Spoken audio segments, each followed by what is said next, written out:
गलत होते तो इनकी सड़कें इतनी साफ क्यों होती? वो अगर गलत दीन पर होते, गलत रुख पर होते, तो उनके डॉक्टर इतने माहिर क्यों होते? इतना डिसिप्लिन उनमें क्यों होता? आप तस्वीर को एक रुख से देख रहे हो, आप दूसरे रुख से तस्वीर को देखें। पहले आपने खुद से अच्छाई और बुराई का क्राइटेरिया एक खुद आपने गढ़ा है, फिर हर एक शख्स को आप उस पर नापने की कोशिश कर रहे हैं। आप इसको यूं भी कह सकते थे, वो अगर इतने अच्छे होते तो खुदा का इनकार बोलो ना करते। सबसे पहले कौन है भाई? वो अगर इतने अच्छे अखलाक वाले होते तो उनके अब्बा ओल्ड हाउस में टाइम ना गुजारते। वो अगर इतने अच्छे होते तो बूढ़ी अम्मा ओल्ड हाउस में आप क्या अपनी अम्मा को ओल्ड हाउस भेज सकते हो?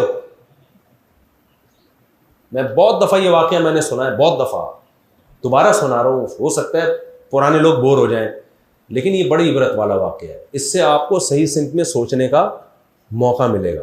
देखो, हम अगर खराब है ना, हमारे गटर के ढक्कन नहीं है, ये इस्लाम का कसूर नहीं है, ये हमारे हुक्मरानों की करप्शन है। तो हुक्मरानों की करप्शन को इस्लाम के खाते में क्यों डाल रहे हो भाई? और उनके यहां अगर कोई खूबी है तो इसलिए नहीं कि वो मुसलमान नहीं है,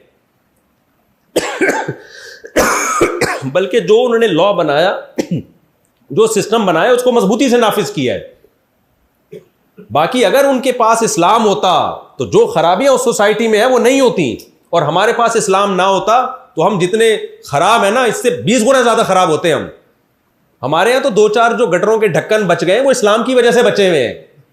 थोड़ा सा आदमी डर जाता है चोरी पे, उसने बयान सुना होता है मौलवी साहब का कि यार ये ढक्कन चोरी किया तो इसमें कोई बंदा गिरा तो क़यामत में मुझे पकड़ होगी, वरना लॉ तो है ही नहीं ना। नहीं आई बात, दोबारा बतानी पड़ेगी ये बात। देखो, अमेरिका में एक तो गटर होते ही नहीं है, मैंने तो नहीं देखे, पता नहीं कहाँ बनाते हैं वो लोग। लेकिन अगर कोई गटर हो, उसका ढक्कन चोरी नहीं होगा, क्योंकि उसको पता है ढक्कन चोरी हुआ तो मेरी खैर नहीं, रिश्वत नहीं चलेगी, मुझे सजा मिलेगी।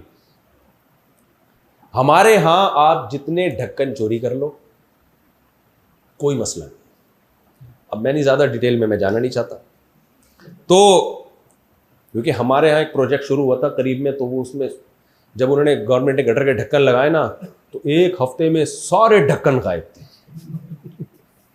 वो ढक्कनों से लोगों ने सरिया निकालने के बाद डाल तो चरसियों पे दिया कि चरसियों का काम है, लेकिन मेरा ख्याल है गैर चरसी भी करते ही होंगे, जो चरस नहीं भी पीता, हमें क्या पता चल रहा है कि चरसी कर रहे हैं, कोई और कर रहा है।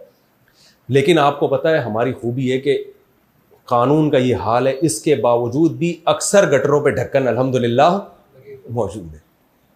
इसलिए कि भाई कहीं ना कहीं कुछ चोरी के खिलाफ सुना हुआ होता है कि अल्लाह नाराज़ होता है चोरी से। तो मैं जल्दी से वो वाक़या सुना के अपनी बात को ख़त्म करता हूँ। हमारे दोस्त का एक फ़ोन आया, बाहर किसी कंट्री में, नाम नहीं लूँगा मुल्क का। उन्होंने कहा, मुफ्ती साहब, मैंने अपने वालिद को कराची से इलाज के लिए यहाँ बुलाया है वेस्ट में, क्योंकि पाकिस्तान में बूढ़ों का इलाज सही नहीं होता, बूढ़ों की केयर करने वाला कोई नहीं होता। ये पाकिस्तानी ऐसे, ये हम लोग बुरे हैं, ये अंग्रेज़ हमसे अच्छे हैं। यहाँ बूढ़ों की केयर बहुत अच्छी होती है यहाँ के अस्पताल में। हालांकि वो माशाल्लाह बड़े मुतशर्रे दाढ़ी वाले, लेकिन तारीफ़ें किसकी कर रहे हैं?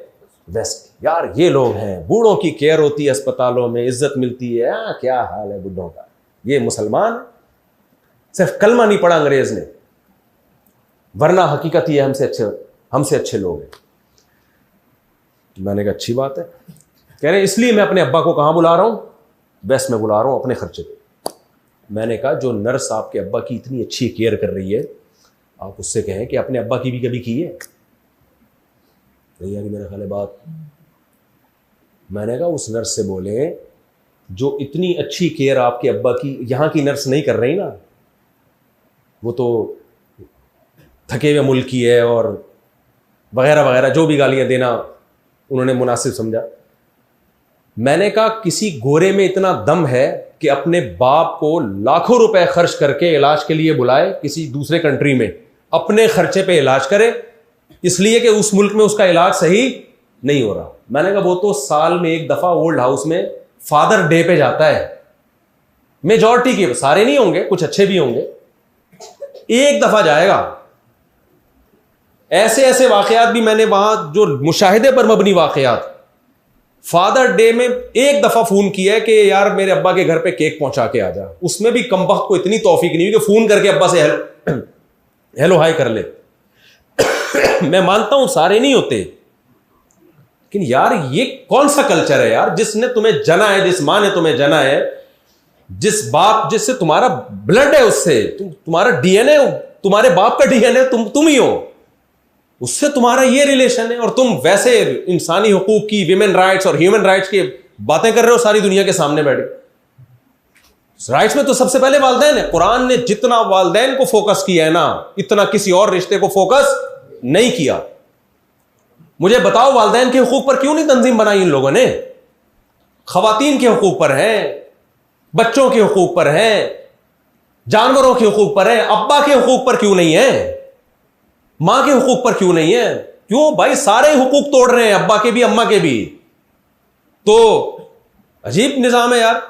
तो मैंने उनसे कहा कि अगर ये इतने अच्छे हैं तो ये नर्स जो है अपने अब्बा, इससे जरा जाके इंक्वायरी करना, इसने अपने अब्बा को ओल्ड हाउस में क्यों जमा कराया हुआ है, उसको भी लाया यहीं साथ वाले बिस्तर पे, खर्चा करें अपना लाखों करोड़ रुपए जैसे आप खर्च कर रहे हो गरीब मुल्क में होने के बावजूद। बाप को आप एक दूसरे कंट्री में लेकर गए हो। मैंने कहा ये ज़र्फ आपके पास है सिर्फ इस्लाम की वजह से, गोरे में ये ज़र्फ बोलो नहीं है।